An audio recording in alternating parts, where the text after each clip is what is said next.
And there'd be like a massive cuckoo clock that you would Fun. mess around with. In the basement, there were a bunch of like mannequins and a whole storage room with just shelves wait, of. wait, wait, wait, wait. I know you know where we were when.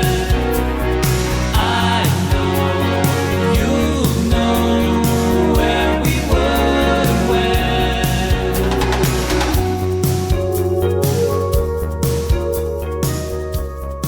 Hello and welcome to Where We Were When. I'm your host, Heidi Gardner, and I'm joined as always by my co-host and my actual own brother, Justin Gardner. Hi, Justin. Hey, Heidi, how are you? I'm doing really well today. How are you? I'm doing great. I'm excited for our guest. He's just he's a legend, and I can't wait to hear what he has to say about the films that he's going to talk about.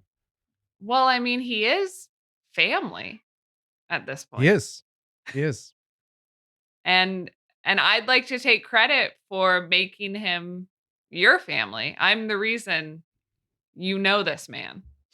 That's true. That's true. However, I will say that I feel like I did contribute a little to how the two of you met. Do you remember this? Would you say that because you helped to financially No, um no, uh, no. That was well, okay. Wait a move second. me to LA? That's why? Additionally, it was like no. Remember, you were doing the hair and makeup thing, and you were like, Mhm. "How am I gonna like? I want to break into movies, right?" That you had met.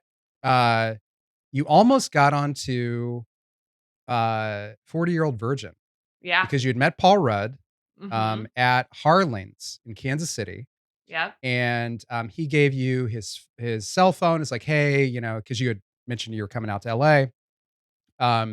He couldn't get you onto that gig just because of like union stuff or whatever, right?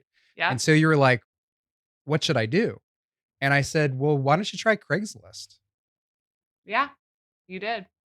And then you did, and I you found this film shoot, this spec commercial, I believe, these spec commercials. Yes, an Xbox spec commercial, which at the Mhm. time I did not know what spec meant.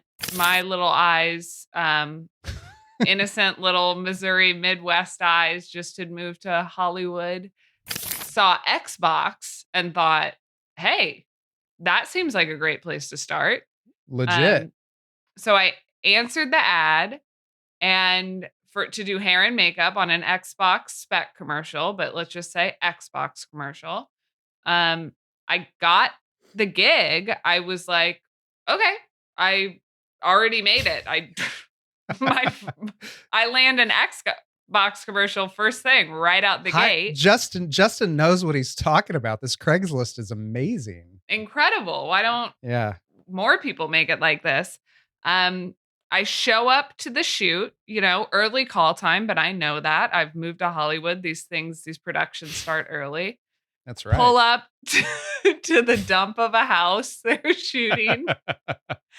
Um, walk up to the porch and I'd always heard that craft services on movie sets, and I was like, I You were roll in. I love that you were expecting a movie set because I knew what type of job you were getting with from Craigslist. So I don't know why I didn't set you up with like the idea that like these are not going to be really professional jobs.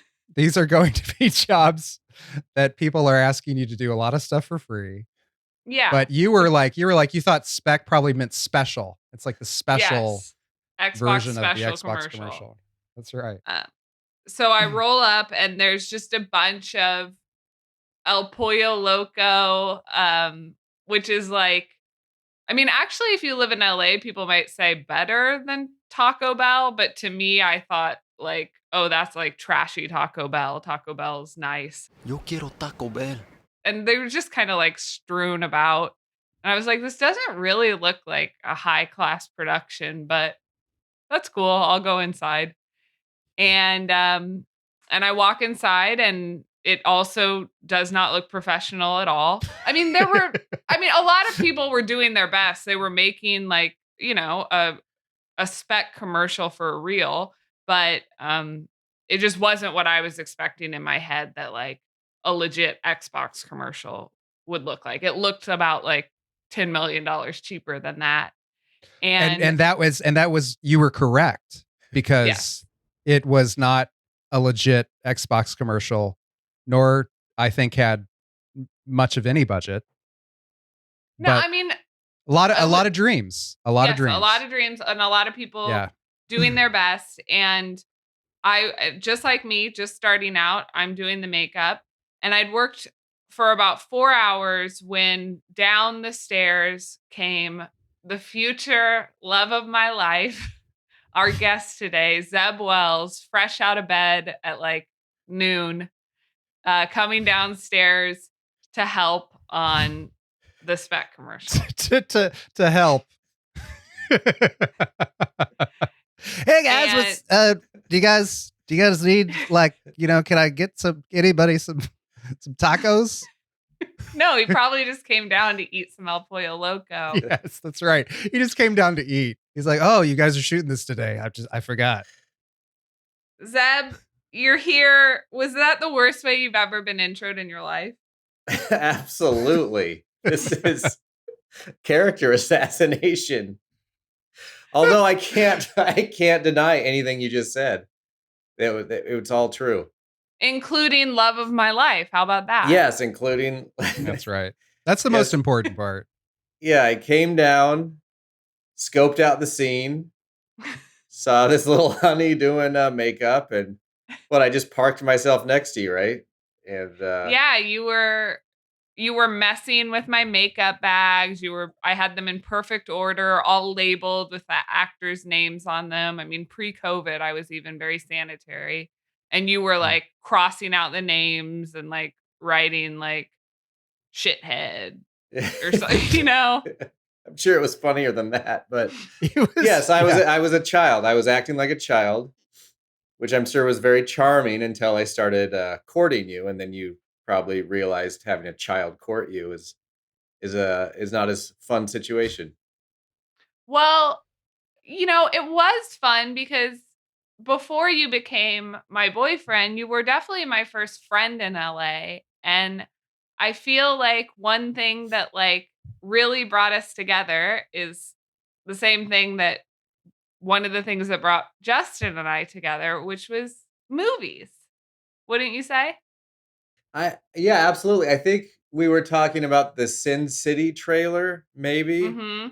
that first day, and I think probably started talking about other movies from that point. And I thought, oh, she's cool. She can gab. Yeah. And do you remember what our first date was? What we saw? Oof. Yeah, it was I just can't. John Constantine, or was it just called Constantine? Yeah, it was Constantine. Keanu Reeves has only made John Wick, not John Constantine. I think it was John Constantine. Yeah, I don't remember a thing about that movie. I was probably too nervous. Well, that's okay because we don't want to talk to you about that film. What we do on this podcast is we ask you where you were when you saw movies in your lifetime. And you've brought a couple to us today that you remember. I have, yes. Okay, so the first one I wanted to talk about was the movie Dune. 1984's Dune, David Lynch. And I saw that movie in Manhattan, Kansas. I was about 7 years old. Oh my gosh. In a fun, in Aggieville, I believe. So it was like the college theater for K-State. Okay. And so this was a been theater. To that theater. You have? Mm-hmm.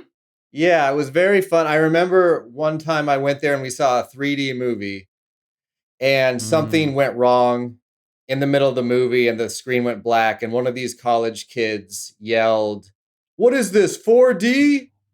And I thought it was the funniest thing I had ever heard. I thought that was the coolest human being on the planet. Cause like the whole theater erupted in laughter. I just thought this was the coolest man alive. So this was the theater.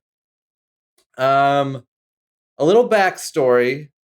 My dad, at that time, I think he was like in graduate school or he was doing something at K-State and he was working, I think it's like a janitor in like a federal building, but he had to travel every once in a while Oh, wow. for something.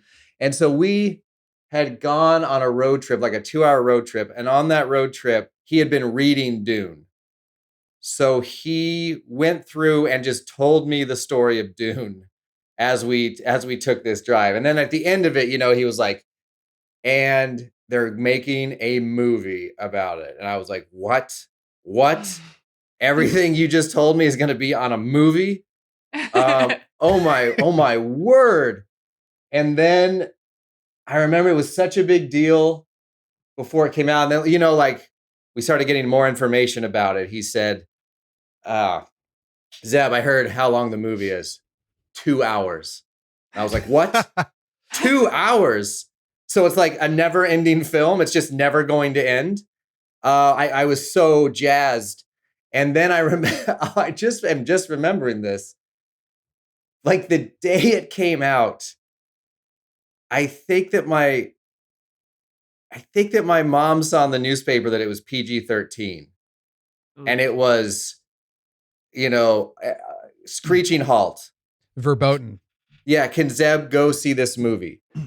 And I had read in the newspaper the review because I was so excited for it. And I had like read why it was PG-13, and I was like, Mom, it's PG-13 for some violence, some sci-fi action, and a little sex. And it's one of those moments as a kid when you say something and you realize that you shouldn't have said it because like just the air went out of the room. My mom scowled at my father. I had to leave, and they talked a little bit. I don't know what my dad said, but I'm sure he told her that that he would cover my eyes if anything got too rude.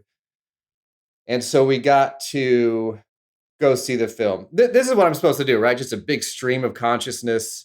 Feel free to jump in whenever you want. You're nailing it. We can guide you along a little too, as well. No, I like that. I like the whole idea of you and your mom. Was that the first time you had even said the word sex in front of her? Oh, I'm positive. Let's talk about sex, baby. Let's talk about you and me. So she heard the word sex come out of your mouth because of this film. Because of this film. Yeah, to convince her to go. It's like it's a little sex. It's a little sex. It was a little sex. But I love that there was no way that your dad, you had become his like movie buddy at this point. I mean, he had told you everything about it. I mean, it could have had graphic sex and you were going just like, what I mean? So. Like, yeah. I think so. I think it had become Christmas at this point. So it's like, there was just no way Christmas was getting canceled. We had been talking about this. We had been, I was so excited to see how they were going to do these shields that my dad had described to me. He really done a great job of describing the movie. And so we went, and I don't know if you guys know this or remember this, but I think, and I've looked it up later, but I guess the studio was completely freaking out about this movie because it was very esoteric. Oh yeah. And so when you got there, they handed you a pamphlet that basically told you all of, it was a glossary of terms of things you needed to know to enjoy this movie. And it was cool, but like I knew all that stuff. Like I had my dad there. But for a kid, that must have seemed like you were like, oh my God, this is going to be the most amazing film I've ever seen. They're giving me a book. Yeah. Beforehand. There's homework. Right? Totally. Yeah, because Has and there you were just ever like pouring over it. has Yeah. there been another movie that's ever done that? I mean, that's foreign to me. I've never gotten a pamphlet. Not that I know of. But I think this was a studio that thought that they, when they probably greenlit Dune, it was like, okay, we got our Star Wars, let's go. And they were Right. probably doing whatever they needed. That's what it was. They Yeah, wanted to they wanted a try. new Star Wars. Yeah. And it was just I know that I enjoyed the film, but it was one of the earliest times where you felt like something didn't live up to what was in your brain. And I'm not saying I didn't love the movie. I'm ride or die for Dune 1984. I do legitimately love that film. But in my childhood brain, it was going to be like a day and a half long film that completely had every single thing that my dad had told me about. And I wasn't aware that they had to cut things out of these Oh, yeah. movies. So I was just confused. I was a little confused about what wasn't in the movie. And also, I mean, it's a David Lynch movie, and I don't care what anyone says. That's very much a David Lynch movie in all the positive aspects of that. Like that Baron Harkonnen, I don't know how that character can possibly be as disturbing in this new film as he was in Dune 1984. Like Lynch did such a great job of he was eating things, he had sores on his face. Total nightmare fuel. And when Yeah. I believe in the books there was like definitely some like bad stuff that guy did that wasn't committed to film and won't be committed to film. But when he like took that like The heart whatever plug. the heart plug, yeah, and you must have like as a kid you must have been thinking I am getting away with a lot right now. I think the heart plug, that's a lot to grapple with as a child because it's like oh my god, they put a plug in a man's heart in case this Baron on a whim wanted to take his life. Like that is so crazy, so perverse, and it's just a lot. It's too much for a child brain to process. But did you process it? Were you like a 7-year-old who was already kind of into sci-fi? Like what kind of 7-year-old were you? Were you ready for Dune? I think Dune existed in that Goldilocks zone, if not a little cold or a little hot, because it had a lot of stuff that I could handle, and then would just kind of like nudge you a little farther, like nudge you with a little thing that was like, hey, here, this difficulty is a little higher than most of the stuff you're watching. And I think that Dune was like that. It was a higher difficulty than Star Wars for sure. Oh, but it has no so doubt. many good ideas in it, so many fun ideas, and and that movie. And I think I took that disappointment into adulthood, and then people always trash talked that movie. But then I saw it in the theater like 5 years ago, and I really, really enjoyed it to the point where I became loudly defensive of it. Like I can't believe anyone's saying that wasn't successful. That movie's a masterpiece. It's great. And I talked it up so much. I started playing Heidi, the soundtrack. I got the soundtrack on vinyl, and it's incredible. It's got, I think Toto does it. It's just a great sweeping soundtrack. And then I finally got Heidi to sit down to watch it with me. And as we were watching it, I just had to keep pausing it to tell her what the hell was going on, because I could just tell that like there wasn't enough information in the movie for like a general audience to know what the hell was going on. And I got about halfway through it and I was like, oh, I see why this was considered a failure and why people don't like this movie. I do think that if you're, well, like any movie, if you saw it when you were 7, there's a lot to recommend it. Um, but yeah, that's my story about Dune. Well, tell us real quickly. So you went to the theater, right, to see this movie, right? Yes. Had this the most hilarious man you've ever met in your life. Talk about his the 4D thing. But walk us through like what theaters. I mean, that's the middle of Kansas, right? And you Yeah. were you living in Colorado at the time, or no? No, we were you were in living in Manhattan. Manhattan. Yeah, we In were in Manhattan. Manhattan. Like, Yeah. what did a movie theater in the middle of Kansas look like? I remember it being, like a like most theaters. It was small, but it had like a but it you know what? But it wasn't like a small mall theater yet. It was still a Mhm. movie theater. It had some Right. decoration up around it. You knew that you were in a place of film or a movie theater. It wasn't yet like one of these strip mall theaters or like a United Artists 5 or something like that. You were going to the movies. There was a little bit of of the the decorum that was there that made it feel a little more magical. This was a movie theater that had been there for a minute, right? Like this Yes, was the yes. town's movie theater, Yep, right?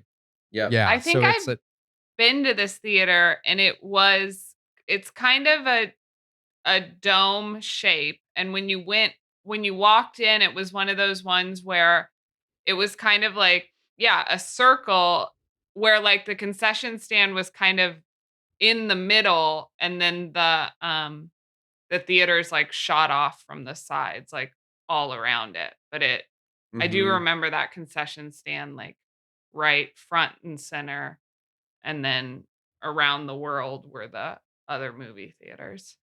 Yeah, and Heidi, I bet you remember it much better than I do. I have flashes of it and impressions in my head. I still remember driving there to go watch Return of the Jedi in 1983, and it oh was it wow. was one of those. And what I remember about it was the Yeah. line that was stretching all the way down the street. I had never seen anything like that. As our car turned around to go home, because there was no way we were waiting in that line. There's no such thing as advance tickets at that point. It was just No, how no, how long no. do you want to wait in this line? Yeah. Did you have a go-to, like, when you were going to the movies, did you have a treat that you knew you were getting, like a favorite concession stand snack? I might be wrong, but I don't think we got snacks every time we went. Brutal. There would have to be a Mm. special occasion. But if I could get them, it was always special if I could get them, and I would always go Juji fruit, Ooh. which are so good. But if you get an old box, and most of them are old boxes because I don't think these Oh things yeah. fly off the shelves, so you're usually eating dead stock when you order Juji fruit. So, and when they go bad, they become these tooth traps, because I do remember being being a kid and like trying to bite into one of these Juji fruits and then just saying, "Oh, I don't get to open my mouth again. I don't know how I'm getting out of Yeah. this. My This is mouth is my teeth are sealed shut. this is my I life don't now. know. Yeah, this is my life now. I don't know what to do because I feel like if I don't, I'm trying to open my mouth, but I feel like my teeth are gonna fly out of my head. Now, speaking of treats, I sent you guys both a Oh treat. yeah. That's right. Do you Okay. have them? Let's grab them. Ooh. Whoa. Buncha Oh. Crunch. Bunch of crunch. Listen to Okay. that. We got a little savory. Hold on, I Um, gotta Buncha Crunch became a go-to for me. Justin, the first time we had Buncha Crunch, they just kind of magically appeared as a new item at the Plaza movie theater. Okay. And we were like, okay, wait, that's not Nestle Crunch. That's not a Crunch bar. What is that? And the concession stand people were like, yeah, Buncha Crunch, it's new. And we tried it, and not that we didn't already just inhale candy and popcorn during the movie, but I mean, how quickly we put down a pack of Buncha Crunch that Yeah. first time. I mean, Well, I feel also like Buncha Crunch. I don't think Crunch Bar was kind of in our our candy wheelhouse, right? Like I wasn't eating a lot of Crunch Bars. we But were for eating a whatever- lot of Nestle Crunch ice cream bars. That's that. it. That's what it was. I was like, because I was not angling for those Crunch Bars, but the ice cream bars, yes. Yeah. Now, don't you feel like Yeah. Buncha Crunch was it invented for the movie theater? Because that's certainly the first time I saw it. 100%. Yeah. 100%. And Smart move. I don't think it's Mm. really, I mean, I see them sell them at like drugstores now, but I always wonder because I'm like, who's just buying Buncha Crunch for To home enjoy use? at home. Yeah. Individual little, It does feel very exotic enjoying them right now. Mm-hmm. or like And- snow caps. Nobody buys snow caps. That's a movie It's- theater candy. Mm-hmm. It's not good chocolate. Not at all. No. But I With do think ice cream. the chocolate to crunch ratio is better in the Buncha Crunch. Yeah. In It's the almost Nestle more Crunch, I think crunch than chocolate. The crunch is hiding a little. Mm-hmm. So that's our treat. Right? Well, it's And no made one- with 100% real milk chocolate. So, I mean, it is real milk chocolate. Real American milk chocolate. Has That's anyone right, discovered how to fake milk chocolate yet? Is that something Oh, I'm sure we they need to have worry a lot about? a lot of palm oil, a lot of separated cocoa powder. Mm-hmm. Now our next where we were when, or I should say your next where we were when, Zeb. What is that? The next one is American Werewolf in London. Ooh, And violent, even more violent. I wanted to talk about that because I think it typifies a type of movie watching experience, which was the week at Grandma and Grandpa's, HBO, piecing the movie together in little snippets that I got to watch after they went to bed, or that was put on and we got to watch until it got too violent and they clued in and turned it off. So this was a movie that I think probably around 84 or 85 I started, like, it was more of an Indiana Jones situation where you have to watch this movie by sneaking downstairs and turning it on, seeing what's on, listening if someone's coming downstairs, turn it off, run away. And that was another one where it's a werewolf movie, but it's just so effective. There's like weird dream stuff going on. There's that scene. He's having a dream and the Nazis in wolf masks burst into his family's living room, just boring living room, and start killing everybody. And it's weird because that director, John Landis, with that scene and his section in the Twilight Zone movie, I think really informed my concept of like fascism and Nazism. Like both of those things I absorbed those at a young age, which made Nazis scary to me. Which All at your I think- grandparents' house. all at my grandparents' house, sneaking in. I don't know what your guys' watching limits were, but that's not a movie that my parents were going to rent and bring home, and we weren't going to sit down in a family and watch that. But I do think HBO created this Wild West where maybe your grandparents were like, "Well, it's on the TV. Exactly. What's wrong? It's on the TV. Can't be that bad." And you just got to watch HBO. Your grandparents had HBO. You got to watch it during the day. It was mostly kids programming. You'd watch Cloak and Dagger 18 times, and then you'd try to piece together some American Werewolf at night. And you were in their basement, you said?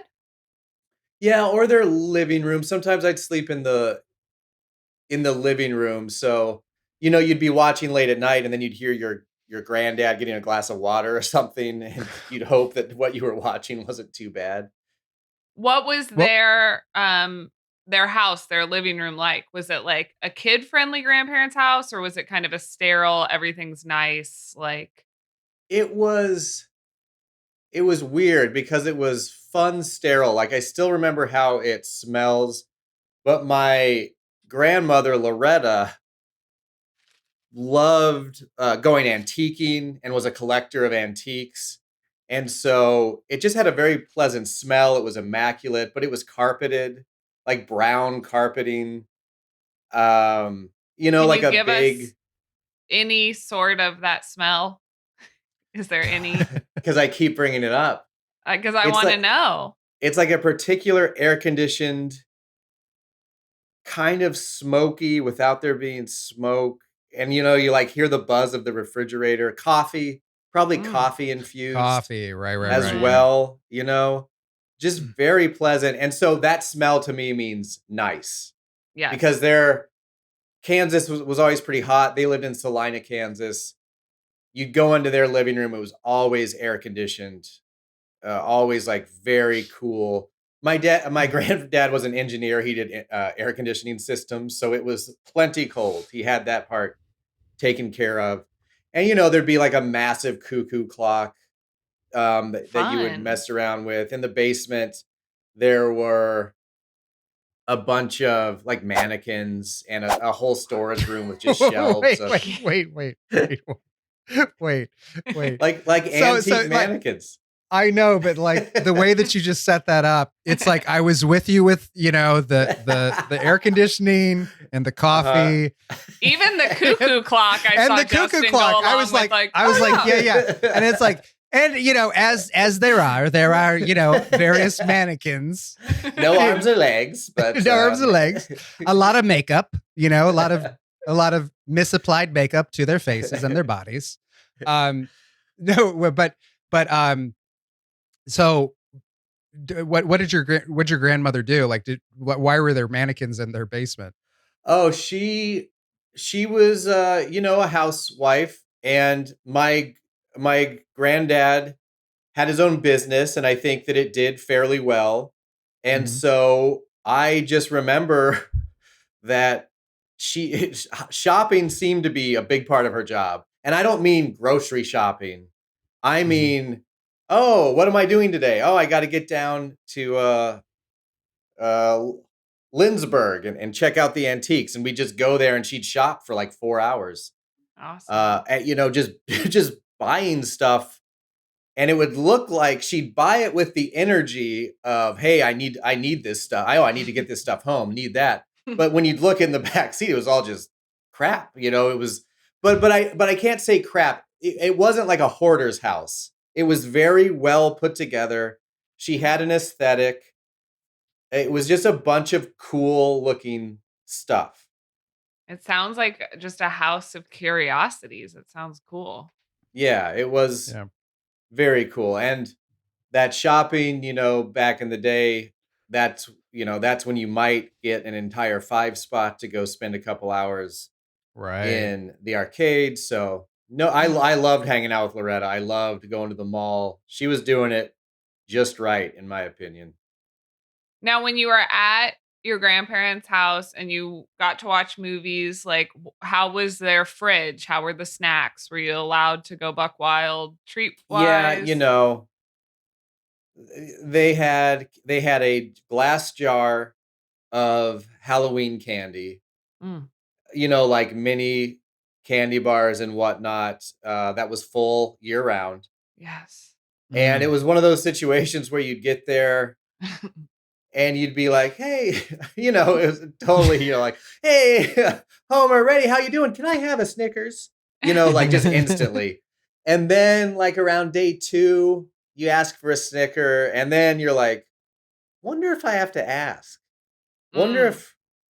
if I could just, and then like by day 5, you're just like, you're like hiding the wrappers to hope you don't get it, because at that point, you've overdone it, even if you're allowed to eat it and not ask. At our, But yeah, like fudge sickles in the freezer, stuff like that. Yeah, it's, speaking of fudgesicles, I was gonna say our Mammo and Bampos, I mean, I remember one summer day taking down an entire box of popsicles and being like, I don't get in trouble for this, so Yeah. I'm gonna keep doing it. Yeah, That's how it works over here. It was Yeah. so no one to answer to. Just yeah. Yeah. Yeah, And I think that's just grandparenting, right? It's well, like, and I think it was also those grandparents, right? Because those grandparents, if they could provide abundance, because they Yeah, grew up like during the Great absolutely. Depression, they're Yep. like, yes, you want whatever you want. Look at it how was a much we swag have. move. It was a It was swag move. swag. Yes. Yeah. Yep. You can have as much of this as you want, and every day they'd say, hey, I don't know why they did this, but they'd, around lunchtime, they'd say, hey, ready for a coffee break? You'd be like, yeah. And we'd go to this place called, it was called Applebee's, but it was not an Applebee's. It was called Applebee's until an Applebee's moved across the street, and then they had to change it to Apple Tree. And then I think that wasn't even enough eventually, and Applebee's made them change it to like Bumblebees or something. Ugh. But we would go, and it was just a diner, and you would get candy. It was one of those diners that had the cash register and then a glass case, Right. where they right. had like candy bars and weird odds and ends that you could buy. Yeah. And the cigarette machine, the vending machine. When we just ate there all the time. And they would drink coffee. I would order a hamburger and order a Coke, and then you drink 3 Cokes before your hamburger gets there, and then you eat a bite of your hamburger, and it was a job well done. Loved A it. child's dream. A child's dream. Yeah. You're off taking coffee breaks with your grandparents. You're watching American Werewolf in London at their house. I mean, It was so good. it must have sucked to go home after that. Oh yeah. And my mom would always say, which I never thought, but she would always say, these kids are coming back spoiled. It takes like 3 days to get grandma out of them, because this is bad. But yeah, we were used to like we were used to, and I would get dropped off at the mall, and I got to go to Walden Books, which would have this weird, because I was super into comics at the time, and there was this weird split of comics that you could get at the newsstand, and the ones you could only get at a comic store. But Walden Books had the ones you could only get at a comic store, so that was very exotic. You'd go there and try to find comics that you had never seen before. And Loretta was a collector. She just understood all that stuff. We would just chill. Homer would come back. We'd go to dinner. We'd meet him for lunch. It was fantastic. Your little vacation away from real life and Yeah. parents. Yeah. Yeah. And in education. I mean, in education, because like it's those films that we got to like, sneak in to, that we weren't Yeah. supposed to see, that I think, sometimes they make the biggest impressions because they Absolutely. were our choice. Right. And we, just seeing like a little bits and pieces of it, or maybe seeing a preview, right, at the theater, right? It's like maybe because back then the previews weren't necessarily calibrated as much as they are now, right? So like sometimes you could get an American Werewolf in London on something where like your parents might be like, oh, great. Yeah. Like, yeah. Thank you, theater. And the HBO programming was so schizophrenic because they were just getting Anything. whatever movies they could, anything. And Yeah. they would just slot it. Yeah. It was the Wild West. They didn't know what was going on. Now you was have a younger brother and an older sister. Were either of them sneaking in American Werewolf with you, or was it just a solo Zeb show? No, I think probably if my older sister was there, she would have been. All 3 of us would have been. Okay. But you had to be careful because my little brother Noah was 2 years younger than me, so he's like a double agent. You never know what's going to happen. Right. You watch American Werewolf in London, and he gets too scared. Suddenly, he's upstairs crying to grandma and saying, "Hey, I just saw something really scary." The whole thing is blown. Yeah. So that happened. That happened a lot of times. Or he just gets chatty the next morning and starts talking like he didn't have he didn't. His infused shame wasn't quite developed enough to know that you can't share anything with your parents at all at any time. You know, so he was the double agent. You had to be careful about him. Yeah, I used to kind of sell Justin out that way. I remember we would rent videos, and there was usually one we would watch together, and then one he would watch after I went to bed at Mammo and Bampo's. And I remember waking up in the middle of the night to a Clockwork Orange and Yeah. just really being Yeah, confused, that's a confusing horrified. movie. Yeah. Especially because I knew he rented Clockwork Orange, and in my head that kind of sounds like a fun kids movie. Maybe right? It could be seen through that lens. Even the cover looks kind of fun, and it's it's like it's like a little He's eye. got orange. Yeah. Kids like oranges. Yeah, so I think I might have the next day even mentioned to Mama, like, that movie Justin was watching was really weird, and It was a bad movie. yeah. But Yeah, I then you're in never trouble. really heard it. Yeah, but see, there's a difference between your household and our household. There really were no consequences for Just Or more just a quick eye popsicles. roll, or yeah, it's like no, there just was there was no conversation at all. No. It just was like, oh well, that's yeah, yeah. Who wants breakfast? That's great. Oh, there were people, attacking each other. Okay, well, yeah, who wants to go to the ball game? Want to go to the mall? Yeah. It was whatever we wanted and what we could take. But I think Yeah. it was, there was that grandparents' naivete, right? Yeah.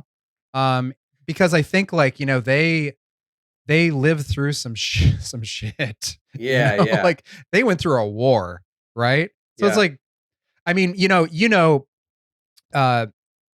Bampo, and Bampo was the one that was like, let's go fishing, let's go hunting, let me show you how to shoot a gun, right? I wouldn't have learned Mhm. any of that, right?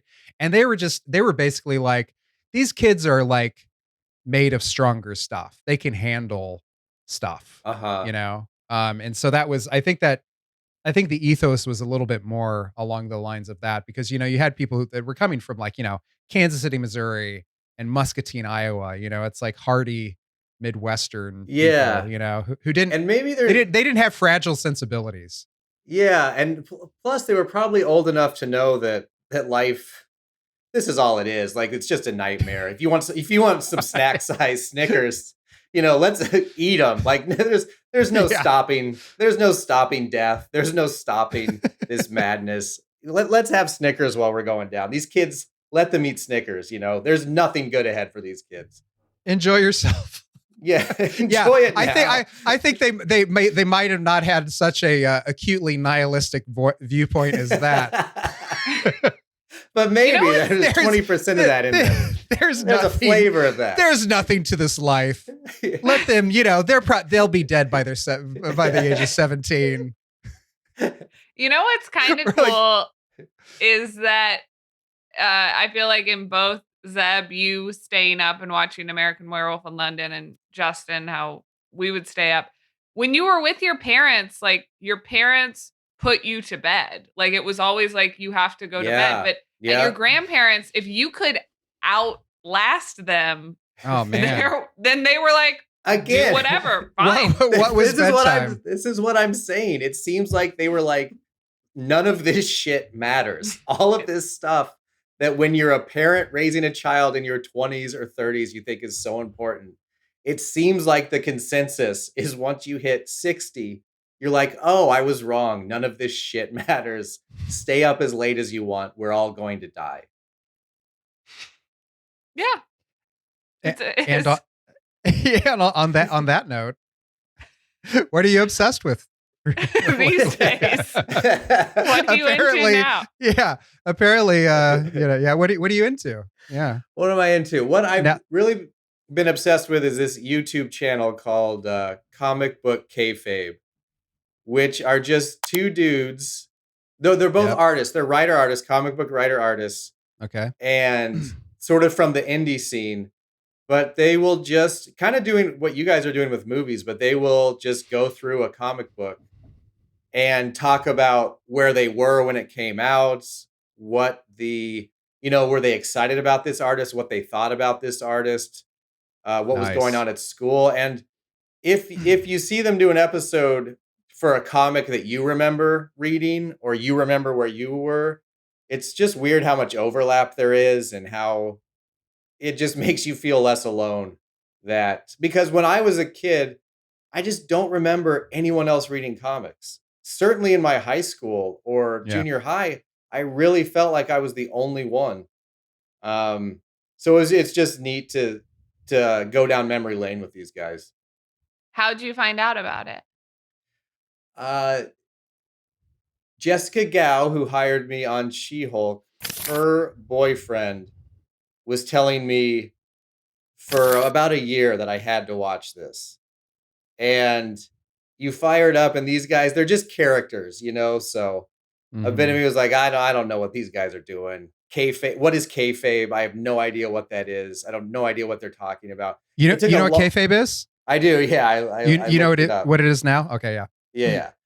I don't Well, know we what should- it we- is. You we should should- we- explain. You should explain to the audience. Yeah. So kayfabe is basically like all of the machinations. It's found in pro wrestling, right? So it's like all of the machinations and storylines that pro wrestling goes through, and just kind of that sort of like kabuki theater of like emotions. And I think I'm missing one part of it though, Zeb. Like what? Like I think it's part of the selling things. Like overreacting or acting like right, your nose was right. broken. It's part of the trickery of the whole thing. They apply it to, when they see someone like take a shortcut on the artwork or something, they'll call that a little bit of comic book kayfabe. How to get an effect with minimal effort, or how to make it look like you've just been concussed by an elbow when you haven't really been concussed by an elbow. It's all very esoteric wrestling stuff. Where Justin, I think you hit on it. You have to read the definition of it about 18 times, and then you're still not quite sure what it means. But it's somewhere in that ballpark. It's that fakery, and it's the, in some senses, I think we've seen, some kayfabe happen. You kind of see kayfabe kind of go into politics, in recent years. Yeah, sure. Right. Sure, So like sure. this kind of like, this exaggeration and this, that type of stuff. So Yeah. so that's kayfabe. Yep. Well, Zeb, thank you so much for being our guest and telling us about Dune and An American Werewolf in London. You're so welcome. What a delight. It was great seeing you guys. I guess I'm just gonna go in the other room and see you. And see you again. Just right next door to each other. No, it's Mhm. it's great. Thank you for sharing that that perspective on Dune. And I do have one question though. And it goes back to that idea of things that other people do not like that you will defend. And we have a common interest here with that. Speed Racer. Speed Racer, yeah. Speed Racer is one of those movies, and this is not really an obsessed thing, but I just want to kind of throw it in at the end.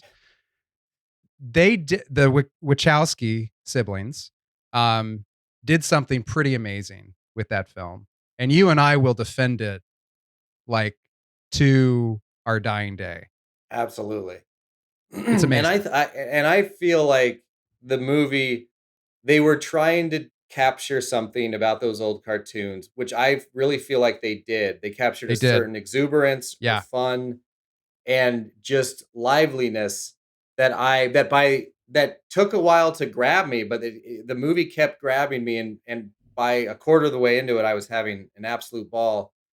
But even without that, I think, which is something that Wachowskis do incredibly strong when they nail it, the ending of that film, like the climax of that movie, is so emotional and so well shot and so transcendent. I think that that alone makes the movie worthwhile, in my opinion. So I just wanted to throw that in there because I knew I would not have a chance to talk to anybody else about Speed Racer Well, who would you've really defend thrown a it. hand grenade in my marriage because Heidi, I remember it was very hard on Heidi that I liked that movie. Well, okay, I wasn't a fan when I saw it, but I will say, Zeb, you had me watch that last scene before my SNL audition. That's right. And it was Oh. very, very inspiring to me. It was And special. yeah, it was very special. And I understood why you would have me watch that. And it was very motivational and cool. And so I really actually have a special place in my heart for Speed Racer. Oh, I love that. So we're not going to talk really. So we haven't mentioned what it is. So I guarantee you, most people who are listening to this, watching this, have not seen Speed Racer. Like it came and went. So go and check that out. That's a Yeah, recommend. give it a shot. Yeah. Well, thank you guys so much for listening. We've come to the end of the show, which actually, Justin, you've got a thing you like to do at the end of the show. We have a thing. I love to make my sister uncomfortable by pitching her horrible sketches that I think should be she should consider for SNL. So you've got this character, every boxer's girlfriend from every movie about boxing ever. Did I say that right? Is that the right? Mm-hmm. You did her Okay. justice. Yeah, thank you. So what if she has a sitcom? No. Okay. No. No. Okay. I'm not even. I can't even get into it. She's just. It's like it's no. No, she's a Weekend gong. Update character. Thank you so much for listening to what we were with, where we were with. He threw me off so hard with that terrible sketch pitch. We didn't even get into it. You don't know what gold you're just like you haven't uncovered, but that's fine. We'll move past it. I'll never know. I'll never dig any deeper. Thank you so much for listening, and we will talk to you again next time. Bye. Bye. Beverly Hills Cop. This was an R-rated film. It was one of the first, if not the first R-rated film, because I would have been 8 at the time. Ooh. Yes. And that's how young our parents decided that, you know what? This is the right age.